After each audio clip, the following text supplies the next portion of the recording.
قرآن پاک میں ایک ایسی آیت ہے جس کے متعلق یہودی کہتے ہیں کہ اگر یہ آیت ہمارے دین میں داخل ہوئی ہوتی یا ہماری کتاب میں اتری ہوتی تو ہم اس کو عید کا دن منا لیتے۔ یہودی یہ کہتے ہیں اس آیت کا نزول اگر ہماری کتابوں میں ہوا ہوتا تو جس دن یہ آیت اتری اس دن کو ہم عید کا دن منا لیتے۔ وہ آیت کون سی ہے؟ وہی میں نے آج آپ کے سامنے تلاوت کی ہے۔ اللہ فرماتا ہے یہ حجۃ الوداع کے موقع پر حضور صلی اللہ تعالیٰ علیہ وسلم کا آخری حج تھا آپ کی ظاہری زندگی کا۔ اس دن یہ آیت نازل ہوئی تھی اور حضور اکرم صلی اللہ تعالیٰ علیہ وسلم نے اپنا حج مکمل کر کے ارشاد بھی فرمایا تھا کہ آج کے بعد ہو سکتا ہے کہ میں اس جگہ پر تم سے دوبارہ ملاقات نہ کروں۔ اور وہ آخری حج کہا جاتا ہے اور آخری خطبہ بھی حضور کا خطبۃ الوداع جس کو کہتے ہیں مشہور ہے۔ اس وقت یہ آیت اتری تھی۔ آیت کا معنی پہلے سن لیں، ترجمہ۔ رب تعالیٰ فرماتا ہے الیوم اکملت لکم دینکم واتممت علیکم نعمتی، آج کے دن میں نے تمہارا دین مکمل کر دیا اور میری نعمتیں پوری اتار دیں۔ وَرَضِيتُ لَكُمُ الْإِسْلَامَ دِينًا، اور تم کو اسلام دے کر میں راضی ہوا۔ یہ آیت ہے۔ کسی بھی دین کے بارے میں یہ دعویٰ نہیں ہے کہ وہ پورا کمپلیٹ ہے سوائے اسلام کے۔ پہلے جتنے دین آتے رہے بعد میں اور اس میں شوشہ تھا کہ آخری نبی آنے والے ہیں، شریعت پھر بدلے گی۔ موسیٰ علیہ السلام کا زمانہ آیا، ان کی شریعت تھی، پھر اس کے بعد زمانہ تبدیل ہوا، عیسیٰ علیہ السلام کا دور آیا، شریعت بدلی ہے۔ عقیدہ نہیں بدلتا، شریعت یہ لا کو کہتے ہیں، قانون، قوانین بدلے جاتے رہے۔ آدم علیہ السلام کی شریعت میں الگ قوانین تھے، نوح علیہ السلام کی شریعت میں قانون الگ تھے، بدلتی گئی شریعتیں، لیکن آ کر سٹاپ ہو گئی حضور پاک صلی اللہ علیہ وسلم کے اس دین پر۔ اور پھر رب تعالیٰ نے فرمایا اب دین کمپلیٹ ہو گیا، اب شریعت نہیں بدلی جائے گی قیامت تک، اس میں رد و بدل نہیں ہوگا۔ جو حرام ہے وہ قیامت تک حرام رہے گا، جو حلال ہے وہ قیامت تک حلال رہے گا۔ اب کوئی دنیا میں نہیں آئے گا جو اس شریعت میں کوئی نیا حلال پیدا کرے، نیا حرام پیدا کرے۔ حضور اکرم صلی اللہ تعالیٰ علیہ وسلم کا یہ دین کمپلیٹ ہے، مکمل ہے۔ اب آپ سنیے، قرآن پاک نے جب یہ فرما دیا کہ دین مکمل ہو گیا، یہ وعدہ، یہ دعویٰ کسی اور دین میں نہیں ہے، صرف اور صرف اسلام میں ہے کہ یہاں پیدا ہونے سے لے کر کے وفات تک کے مسئلے اللہ تعالیٰ نے تمہیں بیان کر دیے۔ وَلَا رَطْبٍ وَلَا يَابِسٍ إِلَّا فِي كِتَابٍ مُبِينٍ، کوئی خشکی کی چیز بھی نہیں ہے، کوئی تری کی چیز بھی نہیں ہے جس کو قرآن نے بیان نہ کیا ہو۔ رب تبارک و تعالیٰ نے ساری چیزیں بیان فرما دی، تمہاری شریعت کمپلیٹ ہے۔ آج تمہیں اپنی زندگی گزارنے کے لیے لا، قانون کسی ایرے غیرے کے پاس سے لینے کی ضرورت نہیں۔ اسلام ہر قانون تمہیں دیتا ہے، چاہے بچوں کے معاملات ہوں، چاہے جوانوں کے معاملات ہوں، شوہر بیوی کے حقوق ہوں، ماں باپ کے حقوق ہوں، استاد شاگرد کے معاملات ہوں، پڑوسیوں کے حقوق ہوں، تجارت کے، لین دین کے، نکاح کے، خلا کے، عدت کے، طلاق کے، سارے مسائل پورا کا پورا تفصیل کے ساتھ اسلام تمہیں دیتا ہے۔ اس طرح کا کوئی لا پوری دنیا میں نہیں ہے جس طرح اسلام کے پاس ہے۔ ظاہر سی بات ہے جب اسلام کے پاس اتنا بڑا مکمل نظام ہوگا تب تو پھر یہ ٹارگٹ نمبر 1 پوری دنیا میں ہوگا ہی ہوگا۔ یوں ہی اسلام سے لوگ نہیں چڑھتے، یوں ہی اسلام سے نہیں نفرت کرتے۔ ظاہر سی بات ہے کہ حسینوں سے ہی حسد ہوتا ہے، کوڑھی سے کون حسد کرے گا؟ جس کو کوڑ کی بیماری ہو اس سے کوئی حسد نہیں کرتا۔ ایک حسین دوسرے حسین سے بھی نفرت کرتا، حسد کرتا ہے، یا کم صورت والا اچھی صورت والے سے حسد فطری طور پر کرتا ہے۔ اسی لیے محاورہ کہا گیا ہے کہ حسینوں سے حسد ہوتا ہے، تو اسلام میں جو حسن ہے تو جتنے جلنے والے ہیں اتنے زیادہ حسد کرنے والے پیدا ہوتے ہی رہیں گے۔ اب آپ کے لیے یہ فخر کی بات ہے کہ دنیا جسے ٹارگٹ نمبر 1 کہتی ہے، جس سے چڑھتی ہے اور جلتی ہے، الحمدللہ رب تبارک و تعالیٰ نے وہ دین ہمیں عطا فرمایا۔ وہ اس لیے نہیں ہے کہ لوگوں کے چڑھنے کی وجہ سے میں فخر کر رہا ہوں، اس لیے کہ میرے دین کے علاوہ کوئی دین ایسا نہیں جو یہ دعویٰ کر سکے کہ ہم کمپلیٹ لا رکھتے ہیں، صرف اور صرف اسلام کے پاس ہے۔ میں یہاں کھڑے ہو کر کے یہ صرف الفاظ کی پھیکم پھاک نہیں کر رہا ہوں، چیلنج ہے یہ۔ پوری دنیا کے کسی بھی ریلیجن کے پاس وہ سارے مسائل نہیں مل پائیں گے جو دین اسلام کے پاس موجود ہیں۔ دین اسلام کے لیے اگر آپ کو میں بتا دوں کہ اس کا جو فقہ کا نظام ہے، مسئلے مسائل، جس کو اگر آپ پڑھنے کی کوشش بھی کریں زندگیاں بیت جائیں، صرف اور صرف ایک چیپٹر پر کتابیں لکھی ہوئی ہیں۔ صرف نکاح کے مسئلے کتابیں پوری ہیں، صرف طلاق کے مسئلے پوری کتابیں موجود ہیں۔ اتنا وستار کے ساتھ، اتنا تفصیل کے ساتھ کوئی دین نہیں پیش کرتا، صرف اور صرف اسلام ہے۔ یہ باتیں میں آپ کے سامنے کیوں رکھ رہا ہوں میرے عزیز ہو؟ تاکہ تمہیں یہ احساس ہو کہ اللہ نے کون سی نعمت تمہیں دی ہے۔ اسی آیت میں رب تعالیٰ فرماتا ہے وَأَتْمَمْتُ عَلَيْكُمْ نِعْمَتِي، میں نے اپنی پوری نعمت تمہیں دے دیا ہے، پوری نعمت تمہیں دے دیا ہے۔ احساس کرو کہ اسلام سے بڑھ کر نعمت کیا ملتی تمہیں، اسلام سے بڑھ کر کے کیا نعمت ہے، جس میں رب تبارک و تعالیٰ نے تمہیں اخلاق و کردار دیے ہیں، تعلیم کے لیے سارے۔ آپ کو ابھی اس زمانے میں پروپیگنڈے کے شکار ہو گئے کہ ہم جاہل قوم سے وابستہ ہیں، ہمارے ہاں جہالت زیادہ ہے، ہمارے ہاں بد کرداری زیادہ ہے۔ یہ عوام کو دیکھ کر کے لوگوں نے پروپیگنڈا بنایا، ورنہ تو ان کی حالت یہ تھی 18ویں صدی تک یورپ والوں کو روڈ بنانے کا طریقہ بھی نہیں معلوم تھا، اسلام نے سکھایا ہے۔ ان کو پارلیمنٹ میں بیٹھنے کا قانون نہیں معلوم تھا، اسلام نے قانون عطا کیے ہیں۔ ان کو عدالت چلانے کے معاملے معلوم نہیں تھے، اسلام نے پوری کتابیں پیش کی ہیں۔ اٹلی اور ڈنمارک جو آج یورپ کی کنٹریز میں شامل ہوتے ہیں، یہاں کے بادشاہوں کے بچے اسلامی علماء کے پاس اندلس میں پڑھنے کے لیے جاتے تھے، عیسائیوں کے، دوسروں کے، انگریزوں کے بچے، اور جب پڑھ کر کے آتے تھے اٹلی اور ڈنمارک میں واپس، تو پورے لوگ ان کو دیکھنے کے لیے بھیڑ لگاتے کہ یہ علماء اسلام سے پڑھ کر کے آ رہے ہیں۔ دنیا کو قلم پکڑنا سکھایا ہے اسلام نے۔ آپ کو ابھی میں اس موضوع پر نہیں بات کر رہا ہوں جو اسلام نے پوری دنیا کو دیا ہے۔ آج یہ جو گھڑی دیکھتے ہیں نا ہر جگہ پوری دنیا کا ٹائم، سب سے پہلے مسلم علماء نے اس کو ایجاد کیا ہے۔ دنیا کو ٹائم دیکھنے کا طریقہ اسلام نے سکھایا ہے۔ آپ کو ایک دو نہیں، آج پوری دنیا میں میڈیکل سرجری جو بھی ہوتی ہے، آپ کو پتہ ہے چیر پھاڑ کرنا ہر جگہ ضروری ہو گیا ہے، آپریشن تھیٹر، ساری دنیا جو سرجری کرتی ہے اس کے بیسک قانون بو علی سینا اسلامی عالم کے لکھے ہوئے ہیں۔ آج بھی امریکہ کی یونیورسٹی میں یہ کتاب داخل ہے، کیلیفورنیا میں۔ اس اسلامی علماء نے جو پوری دنیا کو دیا ہے وہ ایک الگ ٹاپک ہے۔ وہ اس کی ترقی اور عروج کا وقت تھا۔ اسپین میں کیمسٹری میں سب سے پہلے ایجاد کرنے والے علماء موجود ہیں، جابر بن حیان ہیں، جو الجبرا پوری دنیا کو دیا ہے۔ آج ہر یونیورسٹی، ہر کالج میں الجبرا کا سبجیکٹ ہوتا ہے۔ کس نے لکھا ہے؟ دنیا کو چلنے کا سلیقہ اسلام نے سکھایا ہے، بولنے کا طریقہ اسلام نے سکھایا ہے۔ سیاست کے معاملات آپ کو پتہ ہے، پہلے کے دور کی سیاست یہ تھی جو بادشاہ بن گیا اس کا راج ہے، اس کا قانون ہے۔ اور رات کو خواب میں کوئی چیز دیکھے تو صبح قانون بنا دے گا۔ بادشاہوں کا مزاج ہے، خواب میں کوئی چیز نظر آ گئی صبح وہ قانون بن گئی۔ تو یہ تو سلسلہ چلتا تھا پوری دنیا میں، اور آج بھی دنیا اس بات کی قرضدار ہے کہ حقیقت میں سیاست کسی نے سکھائی ہے تو وہ عمر ابن خطاب کی سیاست ہے، صدیق اکبر کی سیاست ہے۔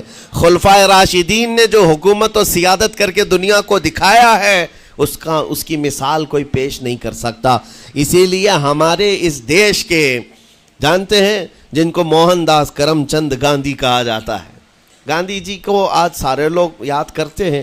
گاندھی نے یہ کہا ہے اپنے دور کے حکومت چلانے والوں کو مثال اگر کوئی دے سکتا ہوں تو ابو بکر اور عمر کی دے سکتا ہوں، کیونکہ یہ کالپنائیں نہیں ہیں، یہ خیالی نہیں ہیں، یہ فیلڈ میں اترے ہوئے لوگ ہیں۔ وہ صدیق اکبر اسلام نے دیا ہے جس نے پوری دنیا کو فاقہ کشی میں خود رہ کر کے لوگوں کی بھوک مٹانے کا سلیقہ عطا کیا ہے۔ اس عمر ابن خطاب کو اسلام نے دنیا میں پیش کیا ہے، جس عمر فاروق کا حال یہ ہے پورا مدینہ رات کو سوتا ہے اور یہ خلیفہ وقت گلیوں میں گشت کر رہا ہوتا ہے کہ کوئی بھوکا نہ سو رہا ہو۔ آپ کو پتا ہے وہ عمر ابن خطاب رات کے وقت گزرتے ہوئے ایک گھر کے قریب سے جا رہے ہیں تو دیکھا ایک مرد باہر بیٹھا ہوا ہے, اندر سے رونے کی آواز آ رہی ہے. اس کے مرد سے پوچھا آپ نے, وہ نہیں پہچانتا تھا, آپ کبھی حجاب ڈالتے کبھی پردہ ڈالتے اور رات کو گلیوں میں مدینے کے گشت کر رہے ہوتے. اس مرد سے پوچھا کیا معاملہ ہے؟ کہا کہ میری بیوی کے بچے کی ولادت کا وقت قریب آ گیا ہے, درد ذہ میں مبتلا ہے اور گھر میں کوئی نہیں ہے, تکلیف ہے. جانتے ہو حضرت عمر فاروق رضی اللہ تعالیٰ عنہ اپنے گھر سے اپنی بیوی کو, اپنی بیٹی کو, اپنی بہو کو بلوایا اور کہا جاؤ یہاں پر گھر میں بچے کی ولادت ہونے والی ہے, اس کی تیمارداری کرو. صبح تک خلیفۃ المسلمین کے گھر کی عورتیں ایک غریب کے گھر کی عورت کی تیمارداری کر رہی ہیں. جب بچے کے ولادت کی آواز آئی, سب سے پہلے مبارکبادی دینے والے عمر ابن خطاب ہیں. اس سے کہتے بھائی تمہیں مبارک ہو, اللہ نے بیٹا عطا فرمایا. وہ خوش و خرم ہے کہ میرا کوئی رشتہ دار نہیں ہے, اجنبی رات کو آیا ہے اور مجھے مبارکبادی بھی دیا, میرے گھر کے سارے کام کاج بھی اٹھا لیا اور اپنی پیٹھ پر گھر سے بوریا لا کر کے آٹے اور راشن کا اس گھر میں پہنچایا اور کہا خوش و خرم رہو, اللہ نے تمہارے گھر میں برکت دی ہے. صبح اٹھ کر کے وہ لوگوں کو بتا رہا ہے اللہ نے رات کو ایک عجیب فرشتہ بھیجا, میرے گھر میں اکیلی عورت تھی, درد ذہ میں مبتلا تھی, 3 عورتیں بھی آئی اور ایک مرد بھی آیا, رات بھر میرے ساتھ بیٹھا رہا, مجھے کھلایا پلایا بھی, میرے گھر کی تیمارداری بھی کر کے گیا. لوگوں نے کہا جانتے ہو کون تھا وہ؟ عمر ابن خطاب امیر المومنین تھے. دنیا کو یہ سیاست کا سلیقہ دینے والا اسلام کا وہ عظیم سپہ سالار ہے. آج بھی آپ کو میں بتاؤں اٹلی میں اور ڈنمارک میں اور کچھ کنٹریز میں ایک دن منانے کا پرستاؤ پیش کیا جا رہا ہے. یہ نہیں کہہ رہا ہوں ریچرڈ کا یا ریمانڈ کا, کوئی جو بڑے بڑے ان کے سپہ سالار ہیں ان کا ایک دن منایا جائے گا جن کو مطلب کوئی بہت بڑا نوبل پرائز ملا ہو.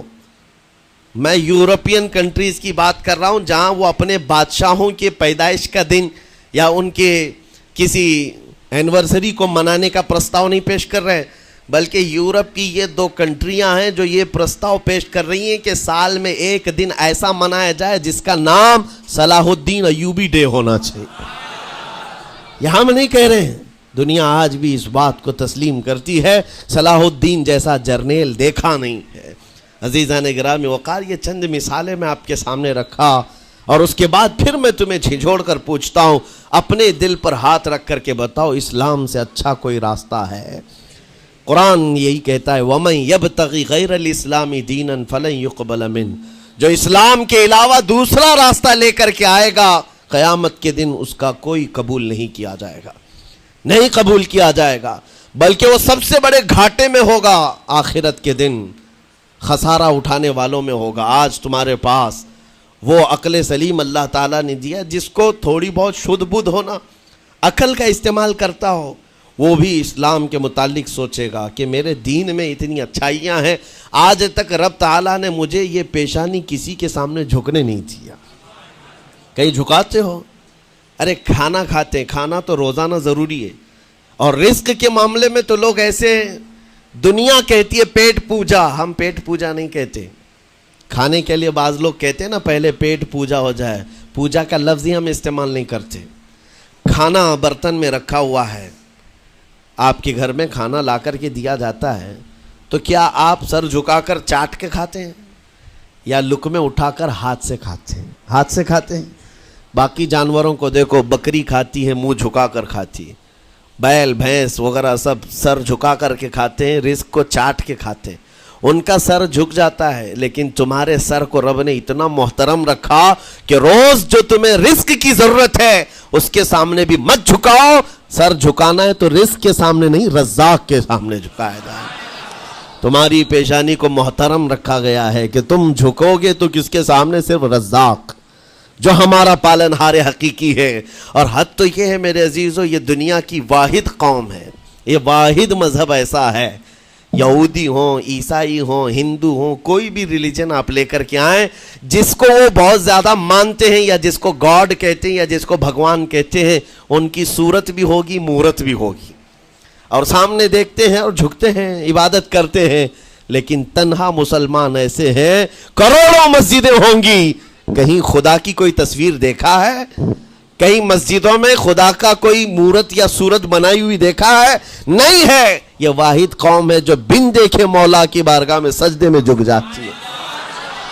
صرف بات اتنی ہے کہ ان کو یہ کہنا پڑے گا. اگر میں کہوں میرے نام پر آ جاؤ جھک جاؤ، نہیں، کوئی نہیں جھکائے گا. ہاں یہ کہنا پڑے گا امام کو بھی اللہ اکبر، اللہ سب سے بڑا ہے. پھر کوئی پیچھے کھڑا ہوا یہ نہیں پوچھتا کہ کس نے کہا، کون پکار رہا ہے. پیشانی لے جا کر زمین پر لگا دیتے.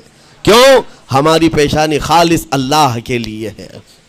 میرے عزیزوں، یہ وہ پرائیورٹیز ہیں اور یہ اسپیشلٹی ہے آپ کے اس کمیونٹی کی جس کو مجھے آپ کے سامنے رکھنا ہے.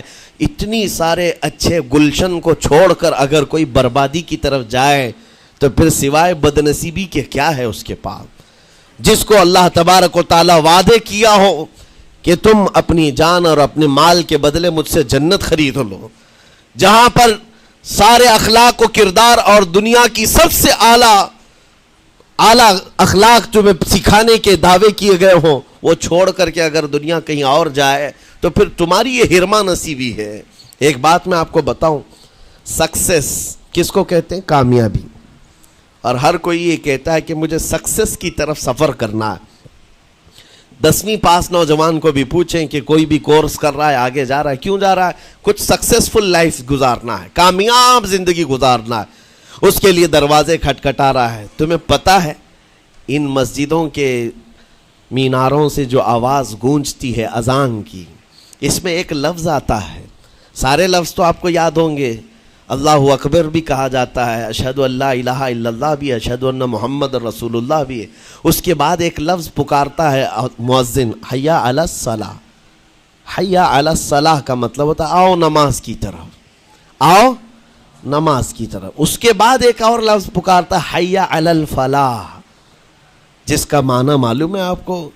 مؤذن یہ کہتا ہے آؤ کامیابی کی طرف، آؤ کامیابی کی طرف. ٹوٹل یہ دن میں 10 بار مؤذن پکارتا ہے. فجر میں 2 بار، ظہر میں 2 بار، عصر میں 2 بار، مغرب میں 2 بار، عشاء میں 2 بار. کتنی مرتبہ پکارا؟ 10 بار پکارا تمہیں، آؤ کامیابی کی طرف. لیکن ایک بات یاد رکھو، یہ پکارنے والے مؤذن کی حالت مت دیکھو کہ یہ پکار رہا ہے، بلکہ یہ رحمان کی صدا ہے، یہ اللہ کی صدا ہے جو تمہیں بلا رہا ہے. یہ تو اپنی آواز اور اپنے الفاظ سے ترجمانی کر رہا ہے اور تمہیں اللہ کی صدا تمہارے تک منتقل کر رہا ہے. لیکن حقیقت میں بلانے والا کون ہے؟ اللہ ہے. مسجدوں میں بلانے والا کون ہے؟ اللہ ہے. اللہ کی صدا پر آپ آ رہے ہو. اب سوچو، جو رحمان تمہیں 10 مرتبہ دن میں یہ بات پہنچا رہا، آؤ کامیابی کی طرف، آؤ کامیابی کی طرف، تم اس چیز کو چھوڑ کر کے کامیابی ان لوگوں کے سامنے ڈھونڈنے نکلے جن کو پیشاب کرنے کا سلیقہ نہیں معلوم، جن کو کھانے پینے کے طور طریقے نہیں معلوم. ان لوگوں کے پاس ہمارے بچے اگر کامیابی ڈھونڈیں گے تو بات یہی ہے، ٹوپی کو سر پر پہنو تو اچھا لگے گا، لیکن دوسری جگہ پہننے لگے تو بیوقوف کہیں گے، ظلم کر رہے ہو ٹوپی کے ساتھ. اسی طرح میں کہتا ہوں مسلمان کو اللہ کی بارگاہ میں آ جانا سب سے بڑی کامیابی ہے. اور اگر دوسروں کے ہاں در در بھٹکتا ہے تو گویا کہ اس نے اپنی حیثیت کو ہی گرا دیا ہے. اسی لیے اقبال نے کیا کہا تھا، بہت اچھی بات، کہ وہ ایک سجدہ جسے تو گراں سمجھتا ہے. گراں کا مطلب کیا؟ بھاری. ایک سجدہ کرنے میں تو بھاری پن محسوس کرتا ہے. وہ ایک سجدہ جسے تو گراں سمجھتا ہے، ارے 1000 سجدوں سے دیتا ہے آدمی کو نجات. در در جھکنے سے تو تمہیں بچا لیتا ہے. اس کے سامنے بھی جھکا، نیتا کے سامنے بھی جھکا، سیٹ کے سامنے بھی جھکا، پولیس کے سامنے بھی جھکا، جج کے سامنے بھی جھکا، سب کے سامنے جھک رہا ہے. ایک سجدہ یہاں کر لے، مولا ہر سجدے سے تجھے آزاد کرتے. یہاں جھکنے والا پھر کہیں اور نہیں جھکتا. ہاں اسی لیے شاعر نے کہا ہے، مرد حق باطل کے آگے مات کھا سکتا نہیں، سر کٹا سکتا ہے لیکن سر جھکا سکتا نہیں. یہ ہماری تاریخ ہے جو آپ کے سامنے ہے. آپ کو پراؤڈ فیل ہونا چاہیے کہ رب تعالیٰ نے مجھے کون سی بڑی نعمت عطا کی. اتنی عظیم نعمت ہے. ایک واقعے کے ساتھ میں اپنی گفتگو کو آپ کے اندر ڈالنے کی کوشش کرتا ہوں. حضور پاک صلی اللہ تعالیٰ علیہ وسلم کے دین کی حلاوت اور چاشنی کس کو ملے گی؟ پتہ ہے 3 چیزیں.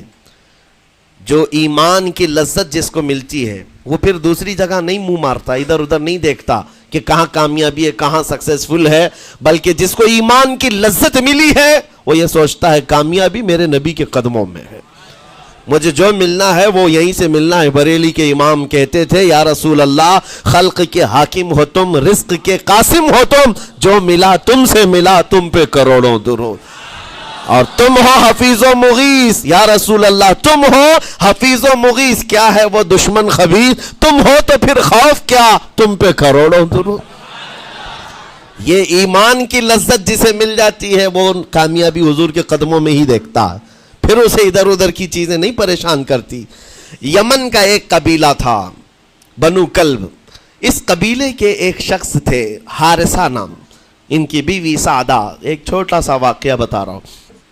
حارثہ السلام علیکم ورحمۃ اللہ وبرکاتہ۔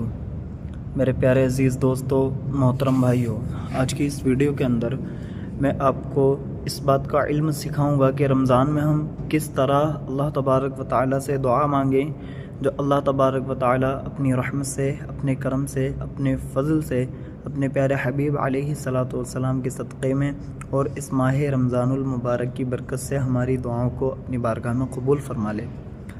پیارے دوستو، نماز ادا کرنے کے بعد میں آپ نے مسجد میں بیٹھ جانا ہے۔ مسجد میں بیٹھنے کے بعد آنکھوں کو بند کر کے کچھ دیر اللہ تبارک و تعالیٰ کا ذکر کرنا ہے، اللہ تبارک و تعالیٰ کی حمد و ثنا بیان کرنی ہے۔ حمد و ثنا بیان کرنے کے بعد میں آپ کو کھڑے ہو جانا ہے اور کعبہ شریف کی طرف منہ کر کے کھڑے ہو کر کے بسم اللہ الرحمن الرحیم پڑھ کر کے ایک مرتبہ کوئی بھی درود پاک پڑھ لینی ہے جو آپ کے اچھے سے یاد ہو۔ درود پاک پڑھنے کے بعد آپ نے اللہ اکبر کہتے ہوئے سجدے میں چلے جانا ہے اور سجدے میں جا کر کے اللہ تبارک و تعالیٰ سے اپنے گناہوں کی معافی مانگنا ہے۔ زیادہ سے زیادہ آپ اپنے گناہوں کی معافی مانگیں، اپنے گناہوں سے توبہ و استغفار کریں۔ جب آپ اللہ تبارک و تعالیٰ کی بارگاہ میں اپنے گناہوں کی معافی مانگیں گے سچے دل سے، تو آپ کی آنکھوں سے بھی آنسو نکلیں گے۔ کچھ دیر تک آپ کو اللہ تبارک و تعالیٰ سے اپنے گناہوں کی معافی مانگنا ہے۔ اسی طریقے سے جب آپ اللہ تبارک و تعالیٰ سے اپنے گناہوں کی معافی مانگیں گے تو اللہ تبارک و تعالیٰ رحیم ہے، کریم ہے، رحمان ہے، ماہ رمضان المبارک کی برکت سے گناہوں کو بھی معاف فرما دے گا۔ پھر آپ نے اللہ اکبر کہتے ہوئے کھڑے ہو جانا ہے اور کعبہ شریف کی طرف منہ کر کے بیٹھ جانا ہے۔ جب آپ بیٹھ جائیں گے تو آپ اللہ تبارک و تعالیٰ کی بارگاہ میں اپنے ہاتھوں کو اٹھا دیں گے جس طرح سے دعا مانگتے ہیں۔ اللہ تبارک و تعالیٰ سے دعا مانگنے کے لیے اپنے ہاتھوں کو اٹھا دیں گے اور اللہ تبارک و تعالیٰ کی بارگاہ میں آپ کی جو بھی حاجتیں ہوں گی، جو بھی مرادیں ہوں گی، آپ ان کو پیش کریں گے، یعنی اپنی دعاؤں کو قبول ہونے کے لیے اللہ تبارک و تعالیٰ سے دعا مانگیں گے۔ رو رو کر، گڑ گڑا کر اللہ تبارک و تعالیٰ سے گریہ وزاری کریں گے۔ انشاءاللہ تعالیٰ اللہ تبارک و تعالیٰ اپنی رحمت سے آپ کی ہر اس حاجت کو پوری فرما دے گا جس کو پوری کرنے کے لیے آپ اللہ تبارک و تعالیٰ کی بارگاہ میں دعا مانگیں گے۔ پیارے دوستو، اگر آپ کو یہ ویڈیو اچھی لگی ہو تو چینل کو سبسکرائب لازمی کر دیں، ویڈیو کو لائک کر دیں اور زیادہ سے زیادہ اس ویڈیو کو شیئر کر دیں تاکہ دوسرے مسلمان بھی اس ویڈیو سے کچھ نہ کچھ فائدہ، کچھ نہ کچھ نفع حاصل کر سکیں۔ میں اپنے اس چینل پر اسی طرح کی ویڈیوز اپلوڈ کرتا رہتا ہوں۔ مفتی سلمان اظہری صاحب کے بیانات کو، کبھی کبھی سید امین القادری صاحب کے بیانات کو بھی اپلوڈ کر دیتا ہوں۔ پیارے دوستو، امید کرتا ہوں آپ کو ویڈیو اچھی لگی ہوگی۔ چینل کو سبسکرائب لازمی کر دیں، ویڈیو کو لائک کر دیں اور زیادہ سے زیادہ ثواب کی نیت سے اس ویڈیو کو شیئر کر دیں۔ ملتے ہیں اگلی ویڈیو میں۔ السلام علیکم ورحمۃ اللہ وبرکاتہ۔